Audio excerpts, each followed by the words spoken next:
నమస్కారం. నమస్కారం గురువుగారు. మంత్రము చాలా అద్భుతమైన మంత్రం.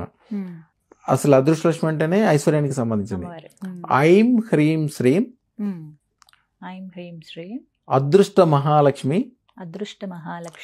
సర్వ ఐశ్వర్యం తక్షణం దేహి ప్రేచ్ఛ స్వాహ.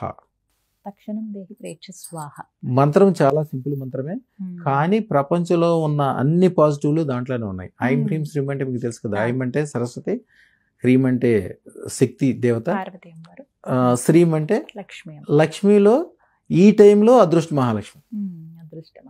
అదృష్ట మహాలక్ష్మిలో ఈ అష్టలక్ష్మి అంటారు. అష్టలక్ష్మిలో మళ్ళీ పాజిటివ్ నెగిటివ్లు ఉంటాయి. అదృష్ట Mahalakshmi only positive, purely positive. ఎటు చూసినా బంగారాలే ఉంటాయి, ఎటు చూసినా అద్భుతాలు ఉంటాయి. ఈ రోజుల్లో చేయాల్సినవి కూడా చిన్న నియమాలు ఉంటాయి. మీకు వీలుంటే ఒక 9 రూపాయి బిళ్ళలు తీసుకుని ఒరిజినల్ అవని తీసుకొచ్చి దాంట్లో ఈ 9 రూపాయి బిళ్ళలు వేసి పైనుంచి కొద్దిగా పసుపు వేసి దాన్ని మూత పెట్టాలి.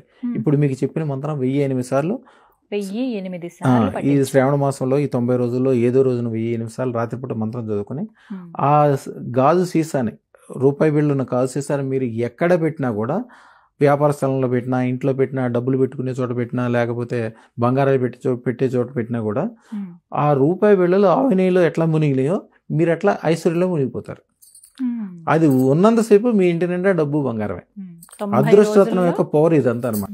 ఈ 90 రోజుల్లో ఏదో ఒక రోజు రాత్రి అంటే ఏ సమయానికి చేసుకోవాలండి? నిద్రపోయే ముందు. యాక్చువల్గా ఏంటంటే చీకటి పడిన తర్వాత మనము లెక్క ఏంటంటే 12 గంటల వరకే రాత్రి.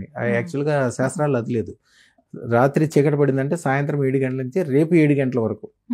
ఇది మొత్తం కూడా అంటే సూర్యుడు కనిపించినంత వరకు రాత్రి కిందే లెక్క. మీ వీలుని బట్టి ఎప్పుడైనా చేసుకోవచ్చు. చక్కగా